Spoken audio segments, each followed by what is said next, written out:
कहानी की शुरुआत में हम एक यंग मैरिड कपल मैट और केट को देखते हैं जो न्यूयॉर्क में अपने नए घर में रहने के लिए आए थे। वो दोनों अपने नए घर से अपनी शादीशुदा जिंदगी की शुरुआत करते हुए बहुत खुश होते हैं। उनके नए घर को रेनोवेशंस और रिपेयर की जरूरत थी, इसलिए वो उसे ठीक करने में लग जाते हैं। किचन को ठीक करते वक्त केट को कैबिनेट में एक मरा हुआ बर्ड दिखाई देता है, जिसे दफनाने के लिए वो उसे बाहर ले जाती है। पर तभी खिड़की से मैट उसे आवाज देता है, जिससे उसका ध्यान मैट की तरफ चला जाता है। और जब वो वापस उस बर्ड की तरफ देखती है तो वो बर्ड गायब हो चुका था। उधर बेकार की चीजों को घर से बाहर फेंकते हुए मैट को दीवार पर कुछ अजीब सी चीज दिखाई देती है, जिसे क्लियर देखने के लिए वो वॉलपेपर को फाड़ देता है। वहाँ उसे अजीब से की होल वाला एक बड़ा सा दरवाजा दिखाई देता है। उस दरवाजे को खोलने के लिए वो उस कबाड़ में से उस दरवाजे की चाबी ढूंढने लगता है, और जैसे ही वो चाबी उसे मिलती है वो दरवाजा खोलने के लिए उसे की होल में डालता है और केट को आवाज देकर बुलाता है। फिर वो दोनों साथ मिलकर दरवाजा खोलते हैं। तभी हॉल की तरफ जाने वाले रास्ते की सारी लाइटें अचानक टिमटिमाने लगती हैं, और इस प्रॉब्लम को दूर करने के लिए मैट पावर कंपनी को फोन करता है। वहीं केट को उस रूम में कुछ अजीब सा डर महसूस होता है, इसलिए वो भी मैट के पीछे चली जाती है। अगले दिन उनकी लाइट की प्रॉब्लम को ठीक करने के लिए पावर कंपनी से एक ऑपरेटर आता है। उसे ये देखकर हैरानी होती है कि बेसमेंट के सारे वायर्स कुछ अजीब तरीके से एक दूसरे से जुड़े हुए थे और देखने में बहुत पुराने जमाने के लग रहे थे। जब मैट उस ऑपरेटर को लाइट ठीक करने के लिए कहता है, तब ऑपरेटर उससे कहता है कि उसने आज तक इस तरह की चीजें पहले कभी नहीं देखी। वहाँ से जाने से पहले वो ऑपरेटर मैट को बताता है कि उस घर के पहले मालिक का मर्डर उसी घर में हुआ था। ये शॉकिंग न्यूज सुनकर मैट इस घर के बारे में रिसर्च करना शुरू कर देता है। एक पुराने न्यूज आर्टिकल को पढ़कर मैट को पता चलता है कि मरने वाले कपल का नाम पॉल और मैडलिन शेफर था, जबकि सस्पेक्ट की पहचान नहीं हो पाई थी और उसे जॉन नाम से पुकारा जाता था। मैट एक आर्टिस्ट था, इसलिए वो अपने स्केच पैड पर जॉन की तस्वीर बनाने की कोशिश करता है। थोड़ी देर बाद वो आराम करने के लिए मिस्टीरियस रूम में जाता है और वहाँ बैठकर एक बोतल शराब की पीकर खत्म कर देता है। लेकिन यहाँ पर उसे एक और बोतल शराब पीने की इच्छा होती है कि तभी लाइट्स टिमटिमाने लगती है और अचानक शराब की एक और बोतल उसके सामने हाजिर हो जाती है, जिसे देखकर मैट हैरान हो गया था। उस बोतल को अच्छी तरह देखने के बाद वो इस नतीजे पर पहुंचता है कि ये रूम किसी भी इच्छा को पूरी कर सकता है। दूसरी साइड लिविंग रूम की लाइट्स के टिमटिमाने की आवाज से केट की नींद टूट गई थी। वो मैट को अपने पास न देखकर उसे ढूंढने के लिए ऊपर की तरफ जाती है। वहाँ जाकर वो देखती है कि पूरा रूम नई चीजों से भरा हुआ है और उन सब के बीच मैट बहुत ही खुश दिखाई दे रहा था। वो कैट को वैन गॉग की कीमती पेंटिंग दिखाते हुए बताता है कि उस रूम में किसी भी विश को पूरा करने की ताकत है। केट इसे मैट का कोई मजाक समझकर हंसी में उड़ा देती है, पर अपने हस्बैंड की गंभीरता को देखकर वो इसे चेक करने के लिए $1000 की विश करती है।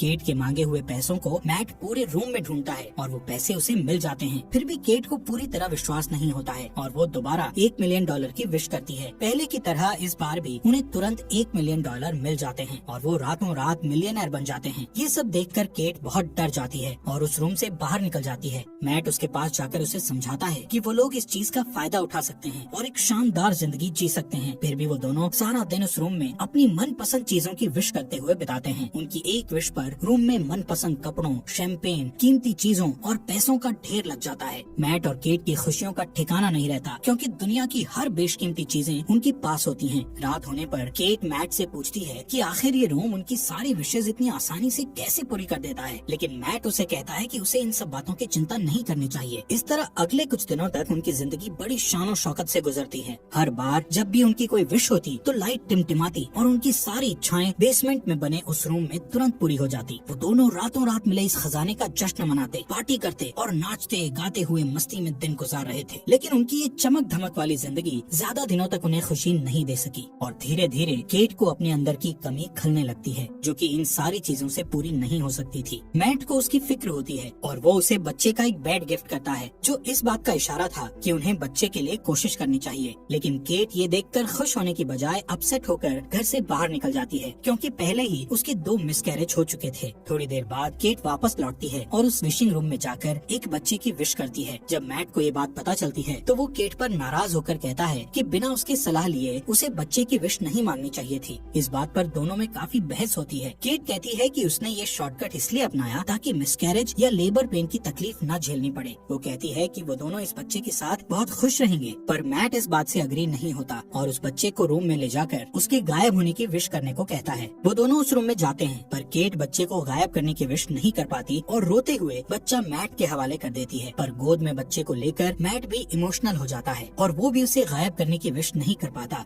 और बच्चे को वापस केट की गोद में डाल देता है। आखिरकार दोनों बच्चे को अपने पास रखने के लिए राजी हो जाते हैं और इस तरह दोनों रातों रात पेरेंट्स बन जाते हैं। सीन शिफ्ट होता है और हम देखते हैं कि मैट की नजर अपने अधूरे ड्राइंग पर पड़ती है जिसमें वो जॉन का चेहरा बना रहा था। उसे देखकर वो फिर से अपने रिसर्च में लग जाता है और उसे पता चलता है कि वो सस्पेक्ट मर्डरर अभी भी जिंदा है और किसी साइकेट्रिक हॉस्पिटल में मौजूद है। एक दूसरे न्यूज आर्टिकल के मुताबिक जॉन का कहना था कि उससे ये मर्डर उस रूम ने ही करवाया था। ये जानने के तुरंत बाद ही मैट जॉन से मिलने के लिए निकल पड़ता है ताकि उससे उस रूम के बारे में और ज्यादा जानकारी हासिल कर सके। हॉस्पिटल पहुंचने पर नर्स उसे वार्न करती है कि लास्ट 45 सालों में न्यूज रिपोर्टर्स के अलावा कोई भी जॉन से मिलने नहीं आया। ये सुनकर मैट खुद को भी एक रिपोर्टर के रूप में पेश करता है। आखिरकार बूढ़े हो चुके जॉन के साथ मैट की फेस टू फेस मुलाकात होती है और वो उससे उस घर और खासकर उस मिस्टीरियस रूम के बारे में पूछने लगता है। चेहरे पर एक शैतानी मुस्कुराहट के साथ जॉन उसे बताता है कि वो इस पल का बरसों से इंतजार कर रहा था जब मैट उससे शेफर को मारने की वजह पूछता है।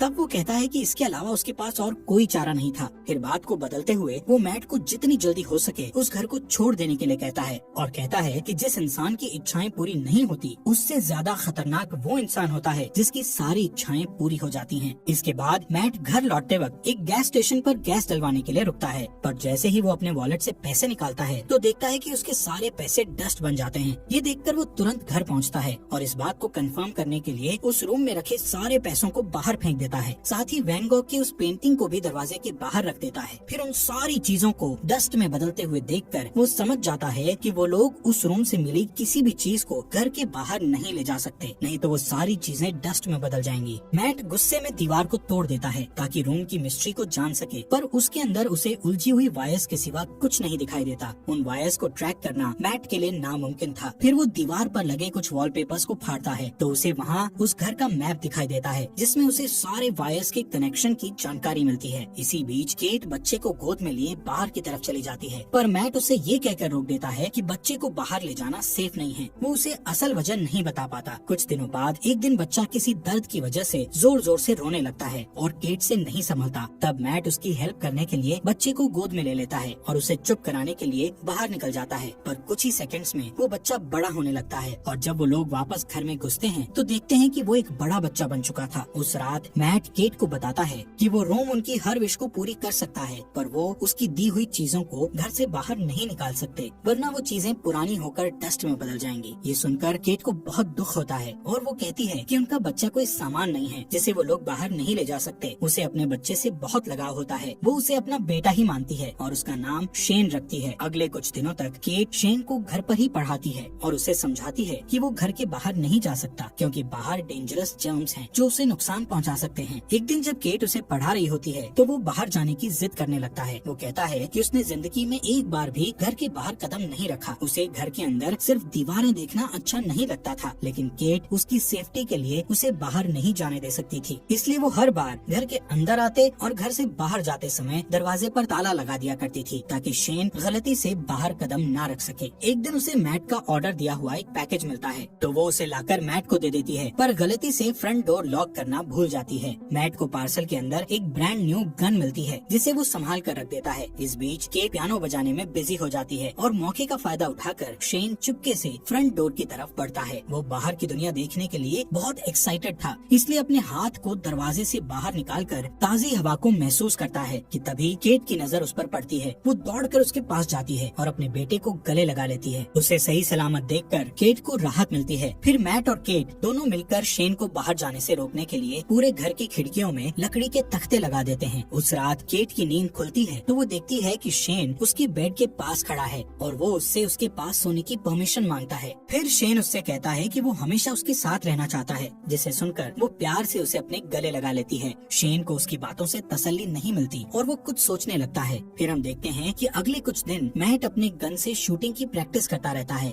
एक दिन जब वो प्रैक्टिस के बाद घर आता है तो देखता है कि शेन अपने आर्ट स्टूडियो के अंदर स्नो ग्लोब बनाकर खेल रहा है। वो शेन को सख्ती से गेम छोड़कर जाने के लिए कहता है। उसकी डांट सुनकर शेन के हाथ से स्नो ग्लोब गिरकर टूट जाता है। दरअसल मैट ने अभी तक शेन को अपना बेटा नहीं माना था, इसलिए वो उसके साथ बेरुखी से बात करता था। इधर ग्लोब टूटने की आवाज सुनकर केट तुरंत वहाँ पहुँचती है और अपने बेटे के साथ बाप जैसा बिहेव नहीं करने के लिए मैट से बहस करने लगती है। उस रात घर के अंदर चारों तरफ चक्कर लगाते हुए शेन को एक मैप मिलता है जिसे फॉलो करके वो बेसमेंट में पहुँच जाता जाता है जहाँ उलझी हुई वायर्स के बीच मेन पावर सोर्स था। उन सब से गुजरते हुए वो आखिर उस रूम तक पहुँच जाता है। रात भर पूरे घर में लाइट्स टिमटिमाती रहती है, पर मैट और केट नींद में होने के कारण कुछ नोटिस नहीं कर पाते। अगली सुबह जब मैट की नींद खुलती है तो उसे अपने बगल में एक नया स्नो ग्लोब पड़ा दिखाई देता है और इसके साथ ही टूटा हुआ ग्लोब कुछ दूरी पर रखा हुआ मिलता है। उसी वक्त लाइट्स को टिमटिमाते देखकर वो समझ जाता है कि क्या हो रहा है और तुरंत अपनी वाइफ को जगाता है। दोनों रूम की तरफ भागते हैं और वहाँ जाकर हैरान रह जाते हैं। शेन ने विश करके रूम के अंदर ही एक बड़ा सा आउटडोर एरिया क्रिएट कर लिया था। अब वहाँ रूम की बंद छत और दीवारों की जगह खुला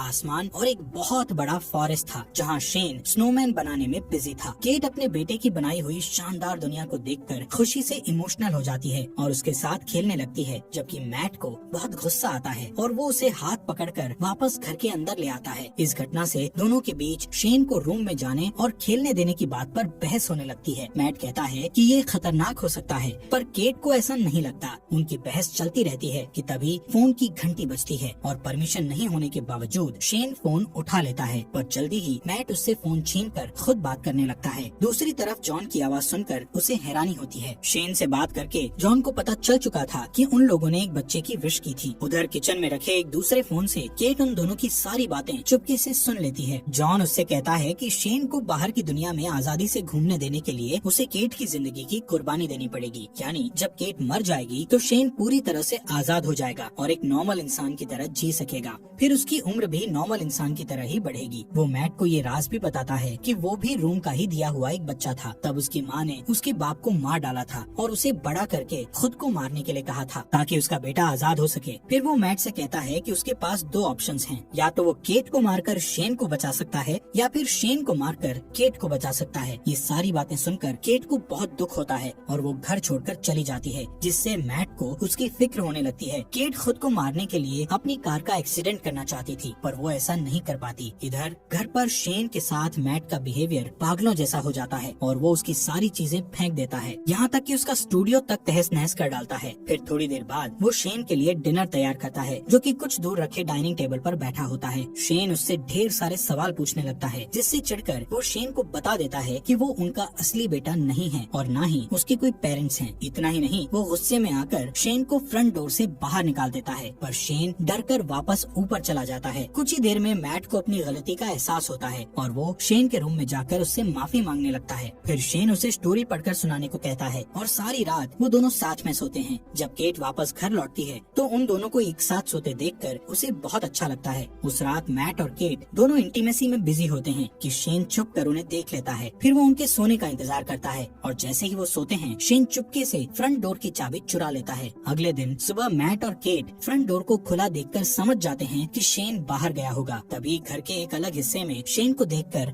दोनों हैरान हो जाते हैं, क्योंकि शेन अब जवान हो चुका था, लेकिन उसका दिमाग अभी भी बच्चों जैसा था। वो अपने पेरेंट्स की तरफ गन पॉइंट करके उन्हें धमकाता है तो केट उसे समझाने की कोशिश करती है। इसी बीच मैट शेन के ऊपर कूद पड़ता है और दोनों में फाइट होने लगती है। उधर केट उनकी लड़ाई की वजह से जमीन पर गिरकर बेहोश हो जाती है। कुछ देर बाद मैट उसे जगाते हुए बताता है कि शेन को गलती से गोली लगने के कारण वो मर गया। इस खबर से दुखी होकर केट रोते हुए घर से बाहर निकल जाती है। मैट उसे तसल्ली देकर वापस घर में ले आता है, जहाँ अभी भी वो उदास रहती है। उधर दूसरे रूम में जहाँ उनकी फाइट हुई थी, असली मैट होश में आ जाता है और पूरे घर में अपनी वाइफ की तलाश करता है कि तभी लाइट्स को फिर से टिमटिमाते देखकर वो डरते हुए उस रूम की तरफ जाता है। उसे पूरा यकीन था कि केट और उसकी शक्ल में शेन अंदर ही होगा। इधर केट को बिल्कुल भी खबर नहीं थी कि उसके साथ बैठा हुआ आदमी मैट नहीं शेन है, पर जल्दी ही उसे शेन के आइस खाने की हैबिट से पता चल जाता है कि वो मैट नहीं बल्कि उसकी शक्ल में शेन है। उधर असली मैट अंदर जाने के लिए पूरी ताकत लगाकर दीवार को तोड़ने की कोशिश करता है। आखिर सारे वायर्स को पार करके वो उस रूम तक पहुंच जाता है, जो कि अब एक जंगल था जहां ढेर सारे ऊंचे ऊंचे पेड़ थे। वहां जाकर मैट को पता चलता है कि शेन ने रूम का यूज करके उस जगह को काफी बड़ा कर लिया था और वहाँ उन्हीं के जैसा एक डुप्लीकेट घर भी बना लिया था। वो ये भी समझ चुका था कि शेन ने उसका रूप केट को किडनैप करके उस डुप्लीकेट घर में रखने और अकेले में उसके साथ फिजिकल होने के लिए किया था। ये ख्याल आते ही अपनी बीवी को वापस पाने के लिए मैट उस जंगल में दौड़ते हुए फाइनली उस डुप्लीकेट घर के अंदर पहुंच जाता है, जहां शेन केट के साथ जबरदस्ती करने की कोशिश कर रहा होता है। मैट को अंदर आते देखकर शेन फिर से लड़ाई के लिए तैयार हो जाता है। इधर मौका पाकर केट उठकर भागने ही वाली होती है कि हॉलवे में दो मैट को लड़ते हुए देखकर वो ठिठक जाती है। दोनों में इतनी समानता थी कि वो असली और नकली के बीच पहचान नहीं कर पाती। अचानक एक मैट उसके हाथ को पकड़ लेता है, पर वो उसे धक्का देकर खुद को छुड़ा लेती है और शेन का नाम पुकारती है। वो अपना नाम सुनकर उसकी तरफ देखता है, पर उसके धक्के से गिरकर बेहोश हो जाता है। जमीन पर गिरते ही वो अपने असली रूप में आ जाता है। इधर मैट और केट रूम से बाहर निकलने की कोशिश करते हैं, पर निकल नहीं पाते क्योंकि शेन ने रूम से उनके उसी घर में फंसे रहने की विश मांगी हुई थी। लाख कोशिशों के बाद भी जब वो लोग घर से नहीं निकल पाते तो मैट रुक जाता है और वहाँ से निकलने के लिए कोई उपाय सोचने लगता है कि अचानक फिर से वहाँ शेन आ जाता है और मैट को चाकू घोंपकर मार डालता है। फिर वो केट को समझाने की कोशिश करता है, पर तभी उसे एहसास होता है कि वो दरअसल उनके क्लोन थे, जबकि असली मैट और केट दौड़कर रूम के बाहर जंगल की तरफ भागते हैं और उन्हें पकड़ने के लिए शेन भी उनके पीछे भागता है। मैट और केट के चकमा देने की वजह से वो और भी ज्यादा गुस्से में होता है। असली घर में पहुँचते ही शेन मैट पर अटैक कर देता है, पर मैट उसे अपने साथ खींचकर घर के बाहर ले आता है। अपनी जान को खतरे में देखकर शेन वापस दरवाजे की तरफ भागता है, पर उसके अंदर घुसने से पहले ही केट दरवाजा बंद कर लेती है। शेन मम्मी कहकर उसको पुकारता है और केट घर के अंदर से उसे बूढ़ा होते हुए देखती रहती है। धीरे धीरे उसकी बॉडी गलने लगती है और अंत में वो डस्ट में बदल जाता है। उसकी गलतियों के बावजूद केट उसकी मिट्टी को हाथ में लेकर बहुत रोती है, क्योंकि उसने उसे अपना बेटा मानकर काफी समय उसके साथ बिताया था। फिर मैट उसके पास आता है और दोनों एक दूसरे को गले लगाकर अपना दर्द कम करने की कोशिश करते हैं। फिर सीन शिफ्ट होता है और हम देखते हैं कि 1 महीने बाद वो एक छोटे से घर में सेटल हो जाते हैं और सुकून से रहने लगते हैं। पर थोड़े ही दिनों बाद केट डरते हुए अपना प्रेगनेंसी टेस्ट करती है और रिपोर्ट पॉजिटिव आती है। वो बहुत उलझन में दिखाई देती है, क्योंकि उसे पता नहीं होता कि वो बच्चा मैट या शेन में से किसका है। हालात पहले से बेहतर होने के बावजूद उसे लगता है कि वो अभी भी उस रूम में है, क्योंकि लाइट्स फिर से टिमटिमाने लगी थी। इस स्टोरी में हमें दिखाया जाता है कि मैट और केट रूम की दी हुई दौलत के नशे में पूरी तरह से अंधे हो जाते हैं। विशेष पूरी करने की जादुई शक्ति के मिलने से वो अपनी ख्वाहिशों के मामले में कुछ ज्यादा ही लापरवाह हो जाते हैं। यहाँ तक कि कई मिसकैरेज होने के बाद भी वो रूम से रेडीमेड बच्चे तक की ख्वाहिश कर बैठते हैं। उनके नए अपार्टमेंट में लाइट्स के टिमटिमाने से ये कंफ्यूजन बना रहता है कि या तो वो अभी तक उस मिस्टीरियस रूम में है या बिल्डिंग के कंस्ट्रक्शन में कोई गड़बड़ी है। ठीक उसी तरह केट की प्रेगनेंसी भी एक कंफ्यूजन रहती है